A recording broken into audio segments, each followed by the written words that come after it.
नमस्कार, आप देख रहे हैं सिटी हलचल, आपकी आवाज़। पूर्व मुख्यमंत्री अखिलेश यादव जी का हेलीकॉप्टर सभा के बीच में पहुंच रहा है। कुछ ही क्षणों में मुख्यमंत्री अपना भाषण देंगे और जनता को संबोधित करेंगे। आज नजीबाबाद के बड़ी संख्या में यहां पर लोग एकत्र हैं।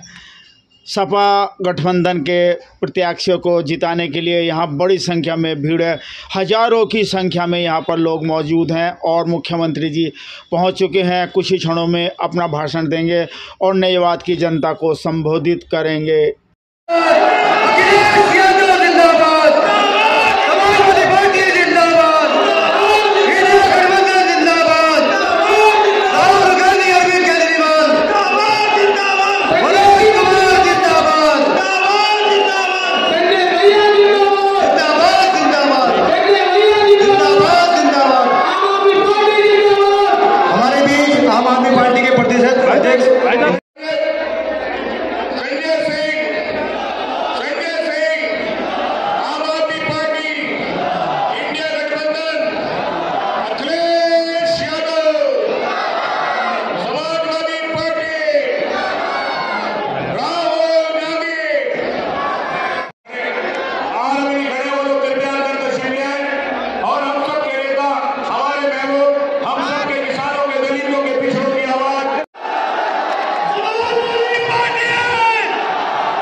समाजवादी पार्टी के राष्ट्रीय अध्यक्ष करोड़ों लोगों की दिलों की धड़कन हमारे महबूब नेता आदरणीय अखिलेश यादव जी का मंच पर आगमन हो चुका है। जोरदार तालियों से स्वागत करें। अखिलेश यादव जिंदाबाद, समाजवादी पार्टी जिंदाबाद, अखिलेश यादव जिंदाबाद, अखिलेश यादव जिंदाबाद, अखिलेश यादव जिंदाबाद। सभी लोग जो मंच पे हैं वो अपनी अपनी जगह ले लें। हमारे और आपके बीच आपके हम सब के महबूब लीडर, करोड़ों करोड़ों दिलों की धड़कन, समाजवादी पार्टी के राष्ट्रीय अध्यक्ष आदरणीय अखिलेश यादव जी आपके हमारे बीच मंच पर पहुंच चुके हैं। मैं आपकी सबकी तरफ से, मंच की तरफ से, शहर नजीबाबाद लोकसभा की तरफ से माननीय अखिलेश यादव जी का इस नजीबाबाद के सरजमी पर खैर मकदम करता हूँ, स्वागत करता हूँ। हमारे बीच माननीय राष्ट्रीय अध्यक्ष जी के साथ आम पार्टी के सांसद हमारे संजय सिंह जी हमारे बीच मंच पर आसीन हैं। मैं दिल की गहराई से नगीना लोकसभा की जानिब से, नजीबाबाद आवाम की जानिब से, अपनी जानिब से, मंच की जानिब से मैं आपका भी खैर मकदम करता हूँ, आपका स्वागत करता हूँ। और एक बात मैं कहना चाहता हूँ कि आप सबके हदील अजीज महबूब लीडर, आपको याद होगा पूरा मंच बैठा है, जब 2012 में आए थे तब उत्तर प्रदेश की सरकार बनी थी और अब 2024 में आए हैं, अब केंद्र में गठबंधन की सरकार बनेगी। मैं इसी के साथ मैं एक बार फिर दिल की गहराई से अपने महबूब लीडर का खैर मकदम करता हूँ। और अब मैं मंच पर माला लेकर आए, स्वागत करते और शेरबाज भाई का भी मैं खैर मकदम स्वागत करता हूँ।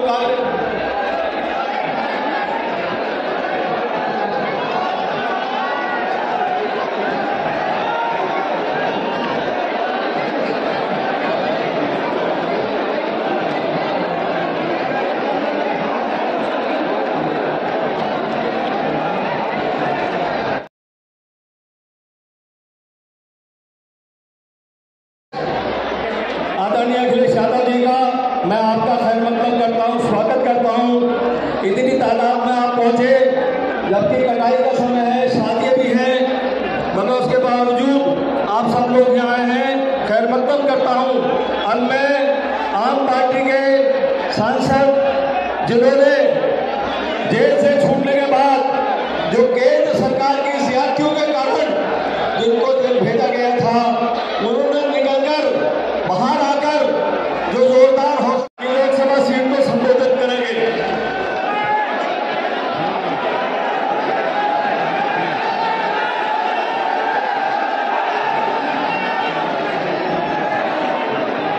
मंच पर आसीन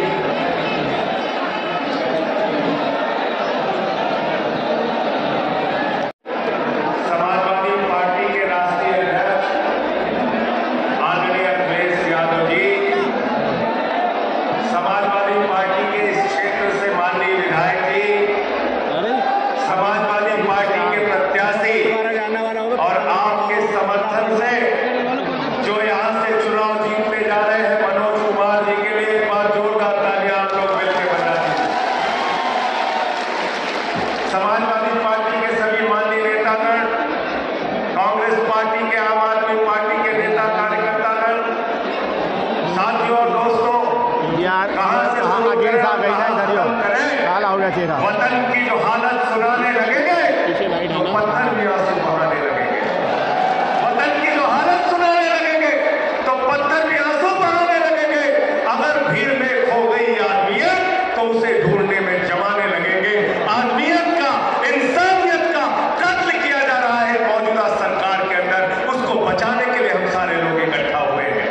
और उत्तर प्रदेश के अंदर अखिलेश यादव जी के नेतृत्व में जो इंडिया गठबंधन की लड़ाई चल रही है, हम सबको संकल्प लेना है कि उत्तर प्रदेश की राजनीति से भी भारतीय जनता पार्टी की राजनीति को, नफरत की राजनीति को खत्म करना है। इंसानियत की, मोहब्बत की, भाईचारे की, एकता की राजनीति को जिंदा करना है, आगे बढ़ाना है। और समाजवादियों का तो इतिहास यही रहा है। मैं एक दिन बता रहा था अखिलेश जी, मैं समाजवादी युवजन सभा में था, मुझे गिरफ्तार किया सुल्तानपुर के जिला प्रशासन ने और हमारे 2 साथी जेल में रह गए। मैं अपनी जमानत उठा के दोबारा जेल में गया, 6 महीने जेल में रह के आया हूं। और निकलते ही नरेंद्र मोदी जी से मैंने कहा, आपकी किसी जेल, लाठी और मुकदमे से मैं डरने वाला नहीं। भेजना चाहे जितना भेजना चाहते हो, लगाओ मुकदमा जितना लगाना चाहते हो, चलाओ लाठी जितनी चलानी चाहते हो। जितनी तुम लाठियां चलाओगे उससे ज्यादा हमारे सीने और कंधे उन लाठियों का सामना करने के लिए तैयार रहेंगे। जुल्म की इंतहा कर दी, 10 साल हो गए इस सरकार को, ये नहीं बताते कि क्या किया 10 साल में। एक के बाद दूसरा जुमला, दूसरे के बाद तीसरा जुमला। लोगों ने कहा मोदी जी का संकल्प पत्र आया है। मैंने कहा ये संकल्प पत्र नहीं है, जुमला पत्र है, जुमला पत्र। जुमला बोलने का काम करते हैं प्रधानमंत्री जी। क्या कहा था 2014 में आपसे? बोले भाइयों और बहनों, 2 करोड़ नौकरी नौजवानों को हर साल दूंगा। फिर कहने लगे किसानों की आय 2 गुना हो जाएगी। फिर कहने लगे देश से महंगाई खत्म होगी। फिर कहने लगे इतना काला धन लाएंगे, इतना काला धन लाएंगे, इतना काला धन लाएंगे कि हर आदमी के खाते में कितना जमा हो जाएगा? जोर से बोलिए। 15 लाख आ गए, 15 पैसे भी नहीं आए, 15 पैसे भी नहीं आए। और हमारी माताओं बहनों ने अपने पति से बचाकर जो 1500 की नोट संदूक में रखी थी कि बेटी की शादी होगी तो ये पैसा काम आएगा, जब छोटा सा घर बनाना होगा तो पैसा काम आएगा, कोई बीमार हो जाएगा तो ये पैसा काम आएगा। नरेंद्र मोदी जी ने कहा माताओं और बहनों, यही काला धन है, लाइन में लग के इसको जमा करो। उसको भी जमा करा दिया। नोटबंदी कर दी देश के अंदर, काला धन तो आया नहीं।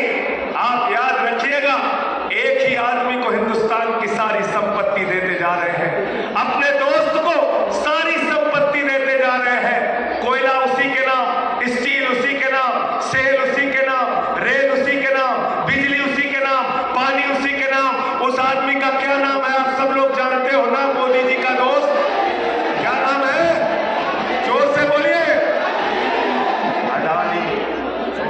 तो हम आदरणीय अखिलेश यादव जी के नेतृत्व में इंडिया के लिए काम करेंगे और प्रधानमंत्री नरेंद्र मोदी जी अडानी के लिए काम करेंगे। याद रखना, याद रखना, याद है ना आपको, मुख्यमंत्री थे अखिलेश यादव जी, एम्बुलेंस की सेवा यहां पर चलाई।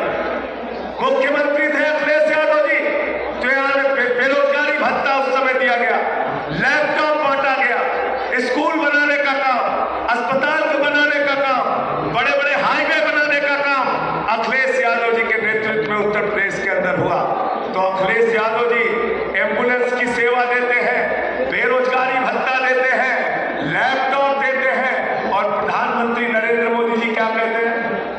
प्रधानमंत्री नरेंद्र मोदी क्या कहते हैं? एक चुनावी सभा में भाषण दे रहे थे मोदी जी, उन्होंने कहा ये तो जब चुनावी रैली में जाते हैं तो कहते हैं भाइयों और बहनों आपके लिए स्कूल बनवाएंगे, अस्पताल बनवाएंगे, एम्बुलेंस की सेवा शुरू करेंगे, बेरोजगारी भत्ता देंगे, और जब प्रधानमंत्री जी जाते हैं रैलियों में तो कहते हैं गांव-गांव में कब्रिस्तान है तो शमशान होना चाहिए कि नहीं होना चाहिए? कहते हैं कि नहीं कहते? हमको शमशान नहीं चाहिए, हमको अपने बच्चों के लिए स्कूल चाहिए, अस्पताल, बिजली चाहिए, पानी चाहिए।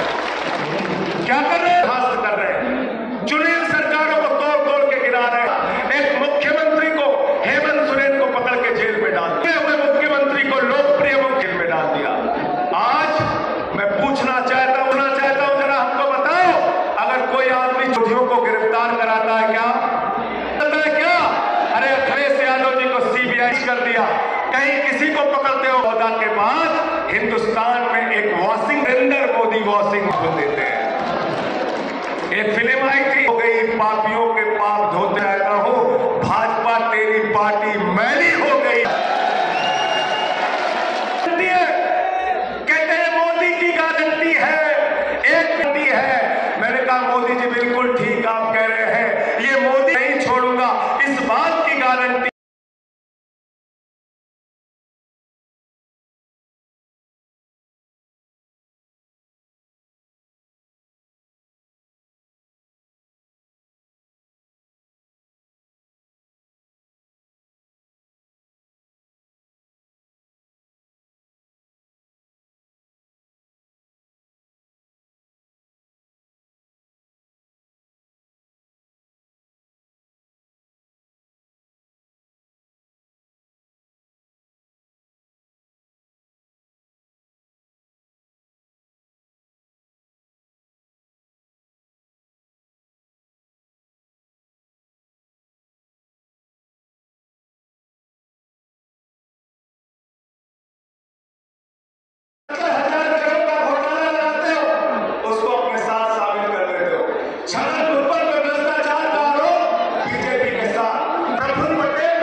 गब्बर सिंह और ओसामा बिन लादेन अहिंसा पे उपदेश दे रहा है,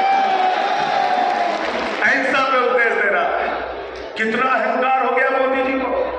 गाना बज रहा है देश भर में, सुना होगा आप लोगों ने गाना। आपको रामनवमी की शुभकामनाएं भी देता हूं। क्या कह रहे हैं? जो राम को लाए, क्या गाना है? जो राम को लाए हैं। आप अपने मन में इतना अहंकार मत पालिए, आप ऊपर वाला वो हमको काम करेंगे, और हिंदू धर्म जो हमें शिक्षा दे तो भूकंप पूरा विश्व हमारा जय हो, अधर्म का नाश।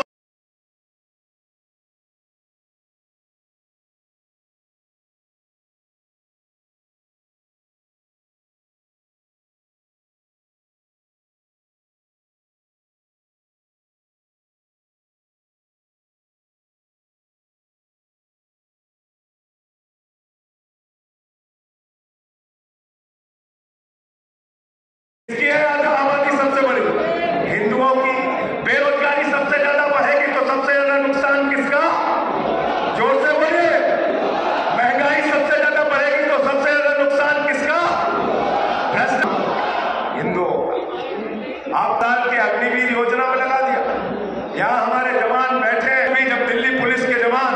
शहीद होते थे। भारत के पहले मुख्यमंत्री अरविंद केजरीवाल जिन्होंने कहा इसका जवान अगर उसकी शहादत होगी तो 1 करोड़। हम देशभक्त हैं, हमारे पुरखों ने लोहिया को मानने वाले हैं, हम जेपी को मानने वाले, बाबा साहब डॉक्टर भीमराव अम्बेडकर को मानने वाला और नारा लगाया कि अब करेगी पीडीए के लिए काम करेगी और इन नफरत फैलाने वाले लोगों से हमको लड़ना है, में पीछे रहने का काम नहीं करना है। मैं भगत सिंह की लाइन पढ़ रहा था जेल में जब था, फांसी की सजा हो चुकी थी तो भगत सिंह ने उनको चिट्ठी लिखी, उन्हें ये फिक्र है, हम तक होता है अत्याचार, उन्हें है हमें भी शौक अत्याचार कर सकते हैं। हम देख रहे हैं हेमंत सोरेन पे कितना अत्याचार कर सकते हैं। अरे समाजवादी है, आम आदमी पार्टी थी, कांग्रेस पार्टी ने आजादी के आंदोलन में हिस्सा लिया है तो हम है, लेकिन भाजपाइयों के पुरखों का इतिहास पढ़ोगे शर्मिंदा हो जाओगे। इसलिए मैं आप सबसे कहने के लिए इसका चुनाव आपने सुना का सांसद लल्लू सिंह कहता 4 अनंत हेगड़े पूर्व केंद्रीय मंत्री भारतीय जनता पार्टी के बदलना है। ज्योति मेधा भारतीय जनता पार्टी की प्रत्याशी, कहता मेरठ के प्रत्याशी अरुण गोविंद जिसको सीधे मोदी जी ने संविधान बदलना है। मैं आप लोगों से कहना चाहता हूं वंचितों से, अल्पसंख्यकों से, आदिवासियों से सबसे हाथ अम्बेडकर ने, संविधान के निर्माता ने, दुनिया का सबसे बड़ा लोकतंत्र हमको विरासत देंगे चाहे अपने जान की कुर्बानी देनी पड़े। तो याद रखना वोट की ताकत, तो याद रखना आरक्षण की ताकत आपसे छीन, याद रखना वोट की ताकत खत्म करेंगे, चुनाव खत्म करेंगे, हिंदुस्तान में यहां पर लाएंगे, पुतिन का शासन यहां पे लाएंगे। इसलिए मैं आप साइकिल पे बटन दबा के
आपके बीच में रैली करने के लिए ना है, उनको बहुत दूसरे क्षेत्रों में जाना है। एक एक कार्यकर्ता अखिलेश यादव बन के गांव-गांव में जाएगा। पार्टी का कार्यकर्ता कांग्रेस पार्टी क्या हो गया? एक रूपाला जी है इनके केंद्र के मंत्री भारतीय जनता पार्टी के, वो क्षत्रिय समाज की बहु बेटियों पे सवाल उठाते हैं। मैं उनसे कहना चाहता हूं रूपाला जी, अगर आपको हमसे लड़ना है हमसे लड़िए, हमारे समाज के बहु भी किया जाएगा, सूद समेत आपको जवाब दिया जाएगा।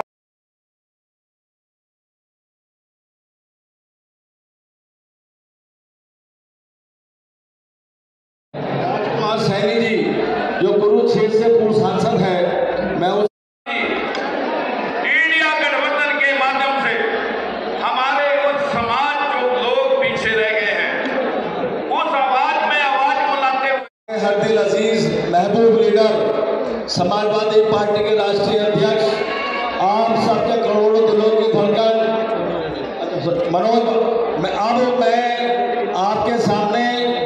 हमारे हम सबके हृदय अजीज लोकसभा प्रत्याशी मनोज कुमार जी से कहूँगा कि वो आए और इस सभा को संबोधित करें। मनोज कुमार जी।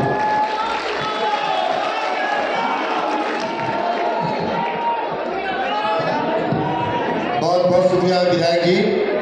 मंचा सिंह, राष्ट्रीय अध्यक्ष समाजवादी पार्टी श्री अखिलेश यादव जी, वरिष्ठ नेता श्री संजय सिंह साहब आम आदमी पार्टी, मंचा सिंह, सभी सम्मानित नेतागण, समाजवादी पार्टी, कांग्रेस पार्टी, आम आदमी पार्टी के प्रत्येक कार्यकर्ता, प्रत्येक संगठन में जो सदस्य हैं और उपस्थित यहाँ पर इस जमहूरियत की, इस मुल्क की सबसे बड़ी ताकत जिसका नाम डेमोक्रेसी है, जिसको लोकतंत्र कहते हैं, आप सभी लोगों का मैं इस तहे दिल से बहुत बहुत शुक्रिया अदा करता हूँ। बात चुनावी भाषण की है, लेकिन मैं आप सभी लोगों से कुछ शेयर करना चाहता हूँ, क्योंकि मैंने न्यायपालिका में 17 वर्ष 2 दिन 13 दिन 2 महीने 13 दिन सेवा दी है। बच्चा जब पढ़ता लिखता है और उसके मन में भाव आता है राष्ट्र की सेवा करने का, सही गलत उसे शिक्षा के माध्यम से, समाज के माध्यम से, घर के माध्यम से सिखाया जाता है। लेकिन मैंने पाया कि वर्ष 2014 से यह जो जुल्मी सरकार है, ये कानूनों का दुरुपयोग करती है और न्यायाधीशों तक को डराती है। मैं इस मंच के माध्यम से बहुत कुछ वो भी कहना चाहूँगा जो एक सरकारी सेवक, यहाँ पर बहुत से सरकारी सेवक हैं, पुलिस विभाग में काम करते हैं, लेकिन मैं उनको याद दिलाना चाहता हूँ, जब भारत हमारा आज़ाद नहीं हुआ था उस समय भी सरकारी सेवक करते थे, लेकिन वह देश भारत नहीं था। आज यह मुल्क भारत है जिसमें भारत का संविधान का राज चल रहा है, लेकिन इन दमनकारी सरकारों ने, फासिस्ट ताकतों ने, RSS की सरकारों ने पूरी तरीके से आम आदमी के नागरिकों की सेवा और सुरक्षा दोनों को नाबूद करने का काम किया है। और ये 74 वर्षों के बाद इस मुल्क में यह स्थिति आ दी है कि एक तरफ हमारे इस मुल्क में एक तरफ बंदूक ताने सिपाही खड़ा है और दूसरी तरफ से हम ये किसान खड़ा है। आप लोग नई दिल्ली की सड़कों पर और तमाम जगहों पर यह चीज देखते होंगे। मैं अति साधारण परिवार से सिपाया, चूंकि भारत में संविधान का राज कायम है।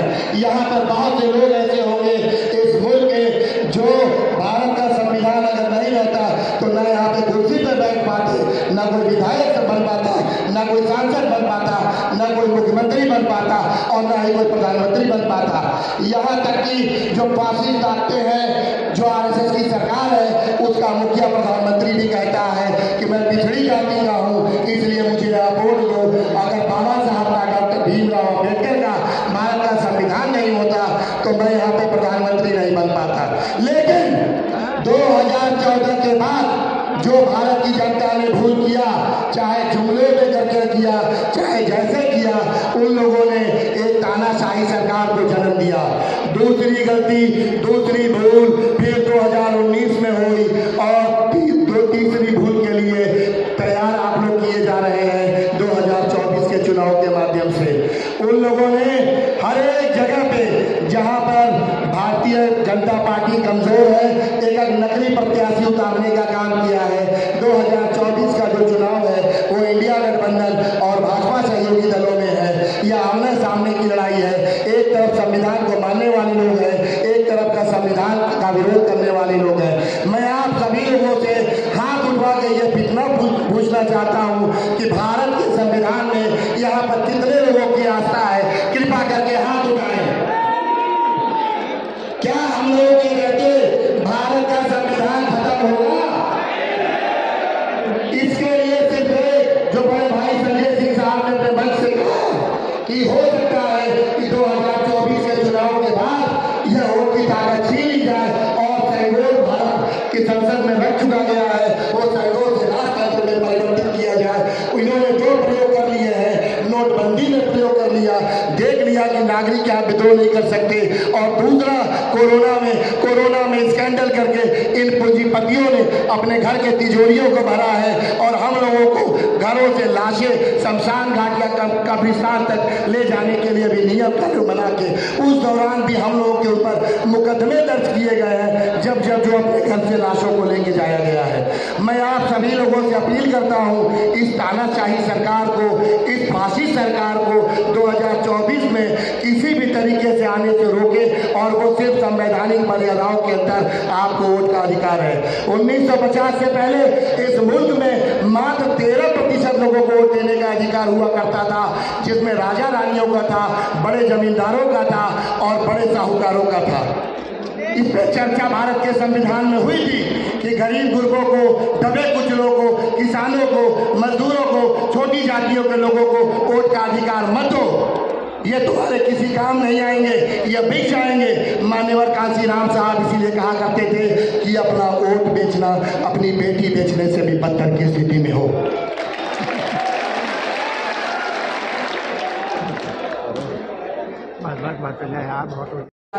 सबकी फाइलें खुलेंगी और सब जेल जाने का काम करेंगे। मैं न्यायपालिका में रहा हूं, 4 सुप्रीम कोर्ट के जजों ने एक की जनता से एक अपील की कि लोकतंत्र खतरे में है। कहीं छोड़कर कहता है कि लोगों को क्या चाहिए, तो हमारी और आपकी जिम्मेदारी बन जाती है। तो डंडे खाने हैं, आज 2 दिन जेल में जाने हैं, तुम्हें बंद करना है उनकी प्रॉपर्टी। अगर आज हम लोग इसलिए भी बचाइए क्योंकि उसने पाला पोसा है जिनको उतने देता, इस तरह मंच में भाषण देने का अनुरोध कर दिया है आरएसएस के बोर्ड ने। इसीलिए मैं आप लोगों तुम्हें जो ये सीट नगीना आई है, यही बना है। चुनाव का दिन जानबूझ जुमे का दिन है, द्वितीय चरण का चुनाव जुमे के लोग जुमे की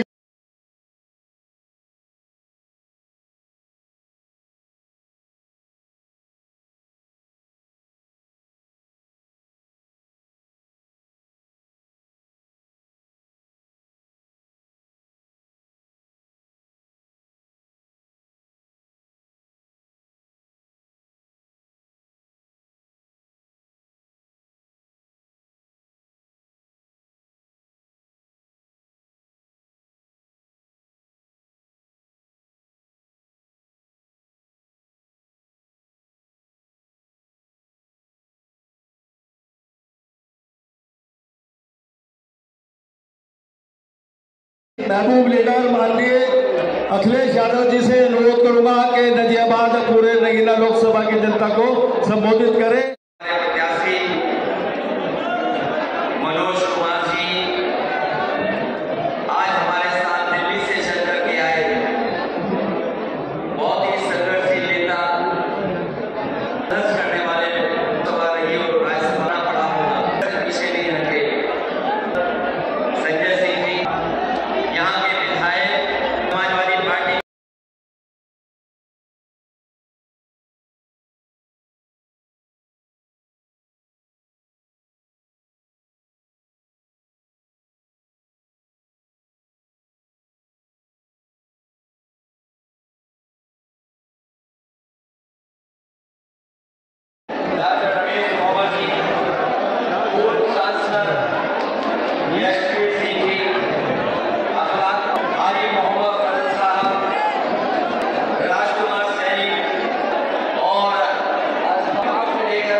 भी है, हमारे समाजवादी साथियों की भी है। मैं अपने नजीराबाद के साथियों से कहना चाहता हूं कि चुनाव के बाद जब परिणाम अच्छा आ जाए तो एक कार्यकर्ता सम्मेलन जरूर करना, जिससे कि उन कार्यकर्ताओं ने बहुत जिम्मेदारी से और ईमानदारी से वोट डलवा करके पार्टी को जिता। हम लोग आपसे बता तो निवेदन करने आए हैं, सहारनपुर से लेकर के पूरे वेस्टर्न उत्तर प्रदेश में प्रचार हो रहा है। कांग्रेस आपका हमारा कार्यक्रम यहां पर है। इसके बाद मुझे मैं कहना चाहता हूं कि इस बार जो लोग कभी पश्चिम से हवा चलाने के लोगों ने मन बना लिया है कि भारतीय जनता करेंगे। आप में से बहुत जानकारी होगी कि मुल्क में है कैराना का भी चुनाव समाजवादी और सहारनपुर भी चुनाव पक्ष में है। बिजनौर भी है नगीना वालों पर कि ये चुनाव भी है समाजवादी और गठबंधन के पक्ष में। वैसे तो मैंने बहुत गठबंधन किए हैं। जब से हम लोग सरकार कर रहे थे बहुत सारे दलों को हम लोगों ने जोड़ने का काम किया। अगर जब पिछला लोकसभा चुनाव था 2019 का, मुझे कि अगर भारतीय जनता पार्टी से आपको मुकाबला करना है गठबंधन करना पड़ेगा। जब गठबंधन की बात शुरू हुआ तो मुझे याद है कि बहुजन समाज पार्टी के नेता ने सबसे पहले नगीना सीट हमें चाहिए। ये समाजवादी पार्टी तो हम गठबंधन की बातचीत को आगे करने का काम करेंगे। बुलाने के लिए हमें 1 मिनट नहीं सोचना पड़ा, मैंने उसी समय बहुजन समाज पार्टी के लोग चुनाव। मैं आभारी हूं कि उस समय भी आप कोई नहीं सोचता था वो सीटें पा जाएंगी, लेकिन बिजनौर और नगीना और उसका परिणाम हुआ कि गठबंधन जो उत्तर प्रदेश में बना 2019 में देश में अगर किसी ने भारतीय जनता पार्टी को सबसे ज्यादा सीटें हरा पार्टी हो तो उस समय जो गठबंधन बना था उसे हराने की तैयारी हुई। इंडिया गठबंधन की चर्चा बहुत सारे लोग दिल्ली सोचते थे। जब अखबारों में पढ़ते थे कि गठबंधन कुछ हो नहीं तो हमारे बहुत सारे लोग निराश हो जाते थे, कहना चाहिए बाहर निकालते थे। हम अपने कार्यकर्ता नेताओं से भी जब अकेले में बात करते थे कर लेना, अगर गठबंधन करोगे तो आपका माहौल। मुझे याद है कि हमने अपने कार्यकर्ताओं की बात मान ली, नेताओं की बात मानी। सोचते थे कि समाजवादी पार्टी और कांग्रेस का गठबंधन कर जाएंगे और उसी का परिणाम है कि समाजवादी पार्टी ने अपनी हार का नहीं सोचा। जब सीटों का आकलन करने लगे तो उन्होंने कहा कि हमने कहा कि मुझे गठबंधन करना था, इसलिए हम और हमें उम्मीद है कि इस बार उत्तर प्रदेश में 80 पार्टी को हराने का काम हम लोग मिलकर के कर रहे हैं। बताओ पहले चरण में समाजवादी और कांग्रेस का माहौल, कहीं ऐसा ना हो कि यहाँ की हवा कुछ और चलने लगे। जो लोग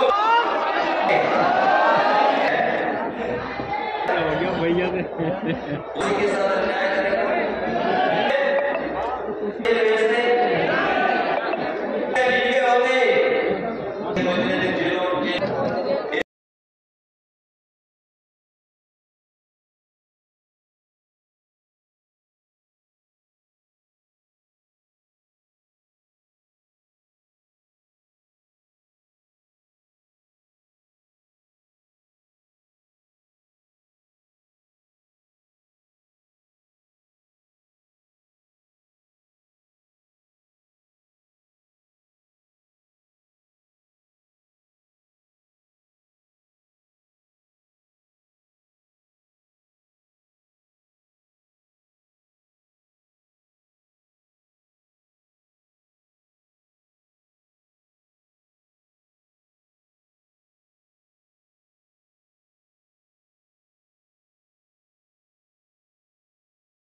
न केवल आप इनको हराओगे बल्कि ऐसे 420 लोग जो संविधान को बदलना चाहते हैं उनको हरा करके आप एक संदेश जो काम की बात करते पे एम्बुलेंस चल रही है ये समाजवादी को नंबर दिया बाद में 112 हो गया। आज आपके यहाँ 24 घंटे बिजली आ रही होगी क्योंकि समाजवादी लोगों ने उस समय काम कर करके दिखाया। अगर सबस्टेशन नहीं बने होते मैंने मुजफ्फरनगर में भी कहा और मैं बिजनौर में जितने सबस्टेशन समाजवादियों ने बनाए बिजली पहुंच रही है। न केवल सबस्टेशन बनाए बल्कि उत्तर प्रदेश वादियों की देन है किसी और ने अभी तक एक यूनिट बिजली बनाने ये लोग किसानों को सपना दिखा रहे हैं। हम इनके लिए आय दोगुनी कर देंगे। बताइए किसानों की आय दोगुनी हो गई हो तो बताएं आप। अगर वो कानून लागू हो गए होते तो ये वही भारतीय जनता पार्टी के लोग हैं जिनकी सरकार में किसानों को संघर्ष करना पड़ा और लगभग 1000 किसान शहीद हुए हैं। तब जाकर के भारतीय जनता पार्टी ने वो यही लोग कह रहे हैं कि इन्होंने आपको बताना चाहता हूँ ये भंडारण सरकार की तरफ से नहीं बड़े बड़े उद्योगपति हैं वो भंडारण का इंतजाम कर रहे हैं और अगर ऐसा कानून ले आए जिससे हमारे किसानों के भी अधिकार। इसलिए इस समय पर हम आपसे निवेदन और धोखा दिया है बल्कि हमारे नौजवानों को भी इन्होंने धोखा देने का काम किया। सब परीक्षाएं इतनी लीक हो गई। जिन नौजवानों ने तैयारी की पढ़ाई लिखाई की परीक्षा देने गए तो पता लगा पेपर लीक हो गया। अगर पुराना रिकॉर्ड उठा करके देखेंगे आप तो 10 परीक्षाएं लीक हुई हैं। मैंने कही कि अगर 7 लाख बच्चे परीक्षा से दूर रह गए और अगर केवल उनके माँ बाप को मिला दिया जाके एक सदस्य ने अगर परीक्षा छूट गई जिसकी अगर 3 सदस्यों को हम मिला लें तो 60 लाख 3 अगर हम करते हैं तो 1,80,00,000 बनता है और यही 1,80,00,000 तो कम से कम हर लोकसभा में 2,25,000 वोट भारतीय जनता पार्टी का दम जो भारतीय जनता पार्टी के खत्म हो गए हैं क्या उसकी कोई भरपाई भारतीय जनता पार्टी ने की बल्कि अग्निवीर यंत्री व्यवस्था लागू की है और ये अग्निवीर व्यवस्था ऐसी है कि जिसमें शहीद होने पर अग्निवीर नौकरी 4 साल की है। 4 साल से कौन सी आपको भरोसा लाके डाले। कई बार लोगों ने मन के तौर से कहते हैं अग्निवीर ऐसी व्यवस्था नहीं होगी जिस तरीके से पुरानी हमारी व्यवस्था रही सीमा पर रक्षा करता था उसी तरह का काम करने का काम करेंगे। ये साथियों चुनाव में और सहयोग